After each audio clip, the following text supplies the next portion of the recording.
आत्मा को सहस्त्र नहीं काट सकता, अग्नि नहीं जला सकती, जल नहीं बुझा सकता, वायु नहीं सुखा सकती। अर्थात आत्मा शाश्वत सत्य है, यह अजय है, अमर है। आत्मा नए नए शरीर को धारण करती है।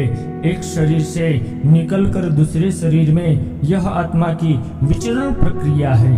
इस आत्मा को ना तो किसी शस्त्र से काटा जा सकता है, ना ही अग्नि से इसे जला सकती है।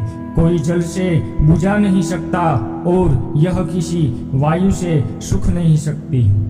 मैं सभी प्राणियों को समान रूप से देखता हूँ, ना कोई मुझे कम प्रिय है ना अधिक। लेकिन जो मेरी प्रेम पूर्वक आराधना करते हैं वह मेरे भीतर ही रहते हैं और मैं उनके जीवन में आता हूँ। अर्थात ईश्वर के लिए सभी प्राणी समान है, उन सभी में समान रूप से ईश्वर का वास होता है। कोई जीव छोटा या बड़ा, अधिक या ज्यादा प्रिय नहीं होता। जो अपने ईश्वर की विशेष आराधना करते हैं, उसको पुकारते हैं, उनके साथ वह सदैव उपस्थित रहते हैं। भगवान कृष्ण कहते हैं, वह जो सभी इच्छाओं को त्याग देता है, मैं और मेरा की लालसा तथा भावना से मुक्त हो जाता है, उसे शांति की प्राप्ति होती है। जिस व्यक्ति में अहंकार में और मेरा का भाव समाप्त हो जाता है, कुछ पाने की लालसा नहीं होती, वह परम शांति को प्राप्त करता है। उसे भगवान ईश्वर की शरण प्राप्त होती है। अंत समय में वह परम पद को प्राप्त होता है, जो देवताओं के लिए भी दुर्लभ है। मैं धरती की मधुर सुगंध हूँ, मैं अग्नि की उष्मा हूँ। सभी जीवित प्राणियों का जीवन और सन्यासियों का आत्मा स्वयं भी मैं हूँ। अर्थात संपूर्ण जगत ब्रह्मांड चर अचर सब में ईश्वर का वास होता है।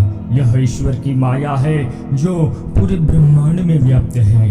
वही ईश्वर धरती पर मधुर संगीत है, वही ईश्वर अग्नि की उष्मा है।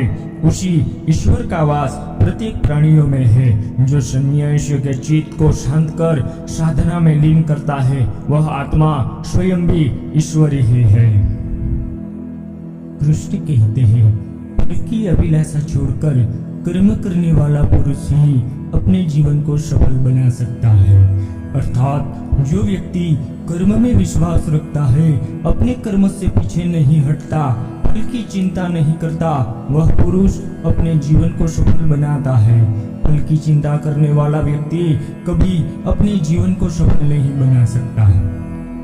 इस भौतिक जगत में जो व्यक्ति न तो सुख की प्राप्ति से हर्षित होता है और न अशुभ के प्राप्त होने पर उससे घृणा करता है, वह पूर्ण ज्ञान में स्थिर रहता है। अर्थात यह संसार नश्वर है। इस जगत में दुख, सुख, हर्ष, विवाद आदि लगा रहता है। क्षण भर के सुख से जो खुश नहीं होता और अशुभ होने पर जो दुखी नहीं होता, वह व्यक्ति सच्चा ज्ञानी होता है। उसे ज्ञात होता है यह सब क्षण भर के लिए होता है, भले ही वह सुख हो चाहे दुख। जो अपने हिस्से का काम किए बिना ही भोजन पाते हैं, वह चोर है।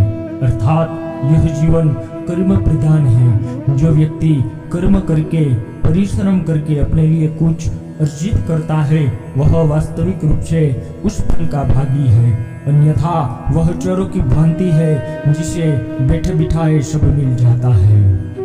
जिस व्यक्ति को आपकी कदर नहीं, उसके साथ रहने से अच्छा आप अकेले रहें। अर्थात जिस व्यक्ति के पास आपके लिए मान, सम्मान और कदर ना हो, उनके साथ रहना व्यर्थ है। वह सदैव आपके लिए शत्रुता का भाव रखता है। ऐसे व्यक्तियों के साथ रहने से उत्तम आप अकेले रहते हैं। हद से ज्यादा सीधा साधा होना भी ठीक नहीं है, क्योंकि जंगल में सबसे पहले सीधे पेड़ को काटा जाता है। अर्थात इस जीवन में अधिक सीधा होना, सरल होना भी अनुचित है। जो सरल और सीधे स्वभाव का होता है, लोग उसका अनायास फायदा उठाते हैं।